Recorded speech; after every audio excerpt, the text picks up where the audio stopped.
Today was Sunday, the only day of the week where the Pizzaplex was closed. And it only did that because of legal reasons. The manager and owner of the restaurant entertainment Megaplex would have loved to open on Sundays as well, but the clever businessman had come up with a way to still open, at least a little bit. For one, the restaurant part of the building could be rented out on Sundays for private events, like birthday parties. Actually, one time they even had hosted a gay wedding there. Why anyone would want to marry in a fast entertainment location was a mystery to everyone, but at the end, everybody was happy, so no one really batted an eye at it. However, due to the frequency of private Sunday events, it had become normal and accepted for the security guards to still show up on Sunday, even if nothing was planned. Since it was optional to show up, and meant a little bit of more cash, essentially you and your co-workers were paid to show up in uniform for a few hours and then leave. As a whole, there were 4 human security guards working at the Mega Pizzaplex. Well, now it were 3. One of them had vanished. It did screw with everyone's schedule, but eventually the flow of work normalized. And thanks to the addition of a new security puppet, a 4th night guard was essentially added. So everyone has a little bit more cash on their person, and that was it.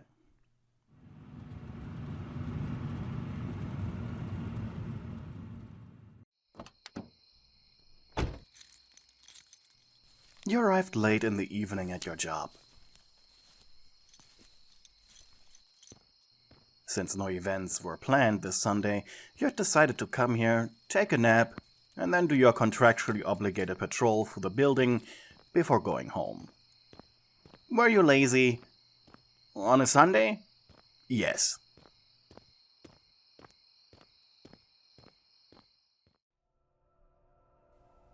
First, you had to do your to-do list, of course. 1.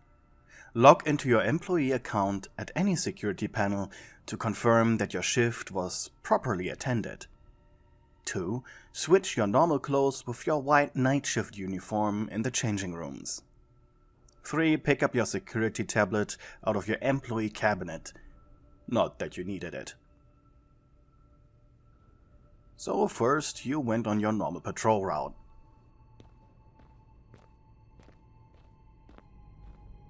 Starting in Rockstar Row, you walked through every major location,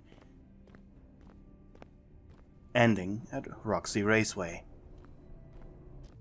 As expected, it was all quiet and calm.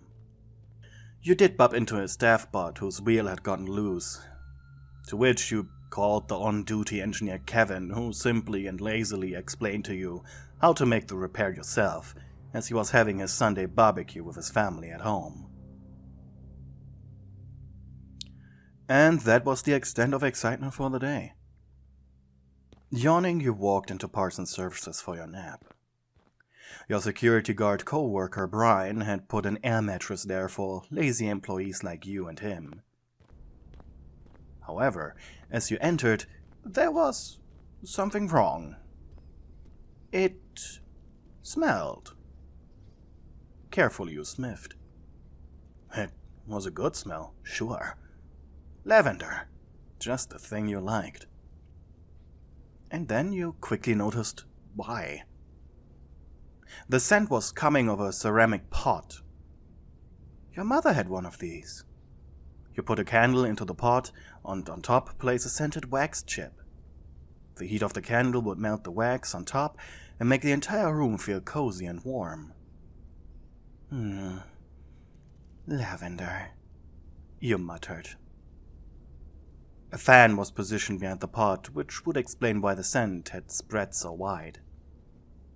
Did Brian forget to turn it off? Quickly, though, your question was answered as your eyes fixated on the air mattress next to the protective repair dome.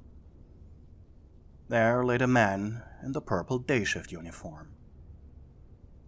You sighed with a bit of relief, and then smiled. It was Brian. Slowly you approached him. He was ever so slightly snoring. It actually sounded more like quiet growls whenever he exhaled.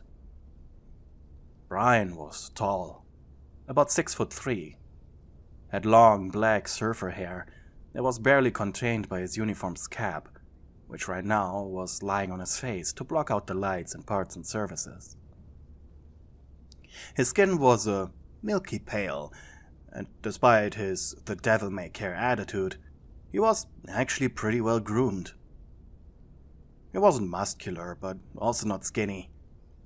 And even though you couldn't see them now, he had green eyes that in the right light almost looked blue. You blushed as an idea came to you. The reason you arrived here today was a little money bonus and a nap.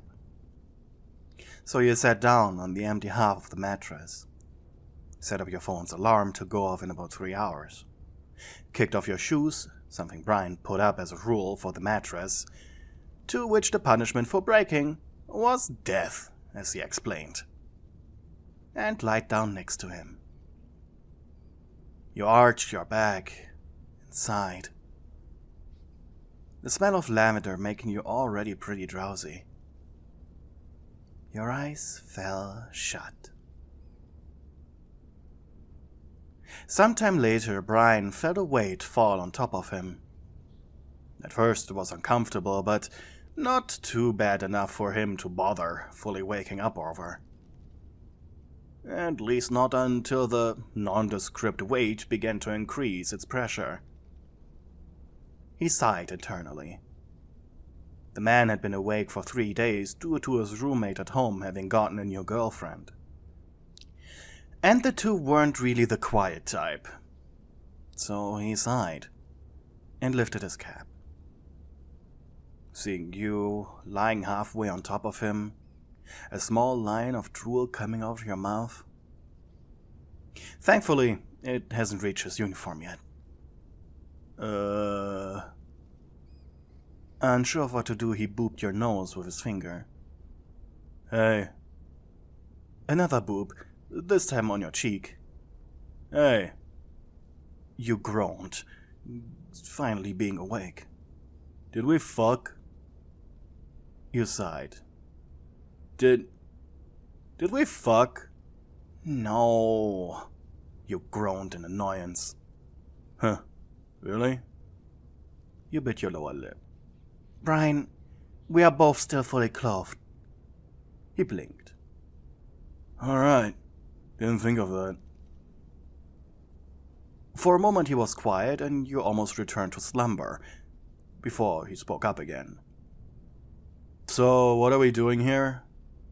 Or, more precisely, what are you doing here? Taking a nap, was her dry reply. He deadpanned, inhaled deeply, before slowly exhaling.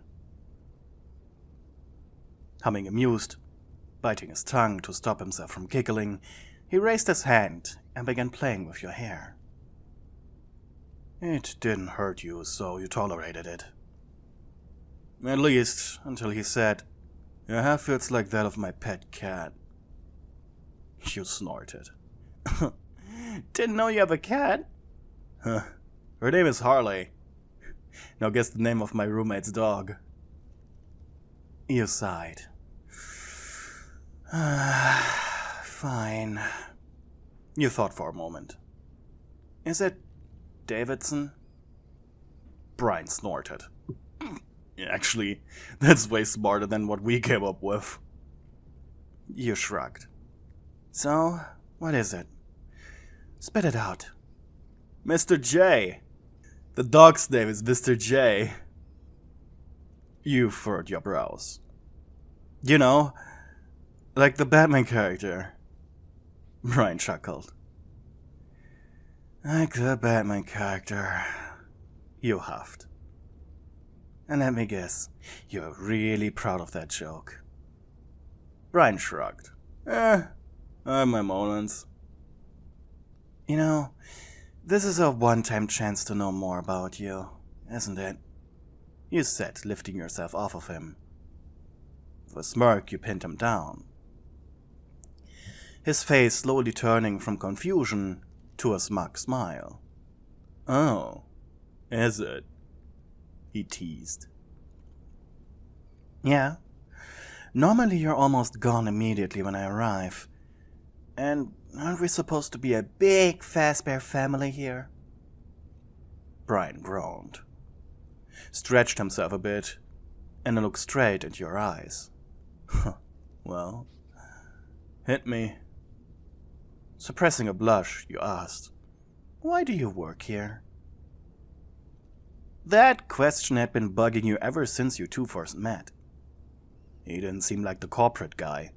If anything, you saw Brian as the type of person who would drive after a music festival, selling grilled cheese out of the trunk of their van.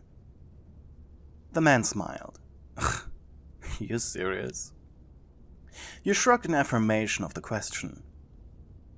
"Well, fine.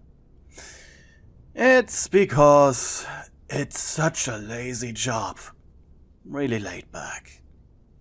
"But you do the day shift." I hang out most of the time in the daycare. Sure, the toddlers are loud, but they love their Uncle Brian. But this job is perfect for me, if you think about it." You're still confused. Maybe you aren't making the connection because you are still a little tired. "I have to do absolutely nothing. The place runs itself.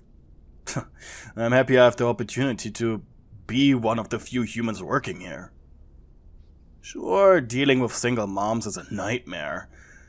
Ugh, especially the fat ones who still act like they're entitled 10 out of 10s. His grin widened. "But seriously, I get to fucking finger paint. I haven't done that shit in years. Well, before I started working here, I mean." You frowned. "What? Did you expect some grand plan? Some big ol' reason?" You nodded. "Look, the future scares me. And, the past is sad. Nostalgia is sad. Get what I mean? So, my only option is to live in the present. I get to bury my emotions by interacting with toddlers in the day, and smoke weed and play video games in the evening. I'd say I have a pretty good life." The entire time, Brian's smile did not falter, even as the topic seemed to get darker, even if it was just for a moment. "All I gotta do is avoid headaches and take a nap at work every chance I get to be a functioning member of the team." "But don't you, want to get a promotion?" "Why would I do that? I don't need it. I make enough. I'm happy. So I muddy it by adding additional stress stuff into my schedule from a promotion." You huffed. "So you really are just lazy, aren't you?" He shrugged. "Deep down, aren't we all?" "Let me guess. You're one of the drones." His smile turned cheeky. "You work your ass off for your silly promotion to make what?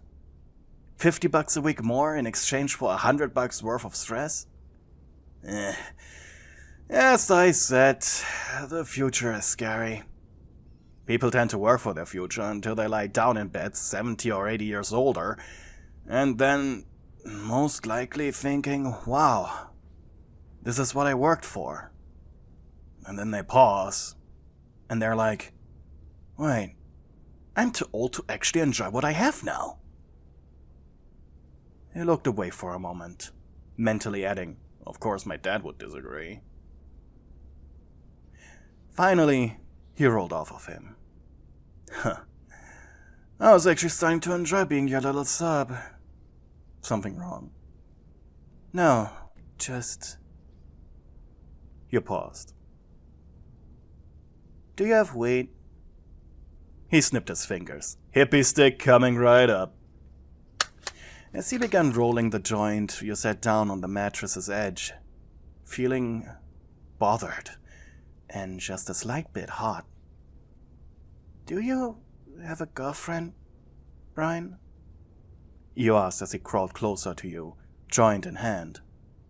I have a fuck buddy, but no real girlfriend. You blinked. It's Charlie. Charlotte? You shouted. Yeah? Do you know she's the manager's daughter? Brian shrugged. It's not like we're dating. Here. He gave you the spiffy. Thanking him, you took it. It was already lit. 100%? He asked as you were about to put it in your mouth. You betcha. Only good stuff comes from dear old Brian. Actually, I brought it from that coffee shop down the road. I know the guy who works there Mondays and Fridays. He raised an eyebrow, interested. Do you now? Yeah. If you want friends and family discount, just go there and say BCC sent you. BCC? Brian Chestable Crawford. My full name. BCC. You smiled. Thanks, Brian. You took a deep drag.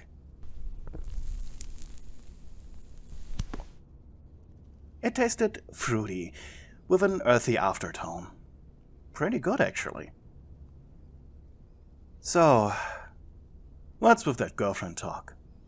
He asked after you let the smoke out of your lungs. Blushing, you responded. I'm just asking. Brian smirked. If you want a date, just ask. You looked at him perplexed. What? You're cute. See no problem with that. And Charlie? He shrugged. Again, we aren't dating, we're just fucking. You bit your lower lip before allowing yourself to fall against him. He hummed amused, and didn't push you away. Yeah, I guess. You took another drag. And as you exhaled, you made your choice. Brian, do you want to go out with me? He lipped his lips in enjoyment. Only if... His hand hovered over your ganja. Only if you share. You chuckled. I mean, it's your stuff anyways. You allowed him to take a deep drag of the ciggy before blowing it up at the ceiling. How does Friday next week sound? Like, I can get us tickets to that amusement park sponsored by Fazbear. You smiled and blushed hard. You mean the one that had its attraction burned down a couple of years ago? Sure. I'd love to. Before Brian left, he gently planted a kiss on your forehead. With a promise for more, if you and him clicked on Friday.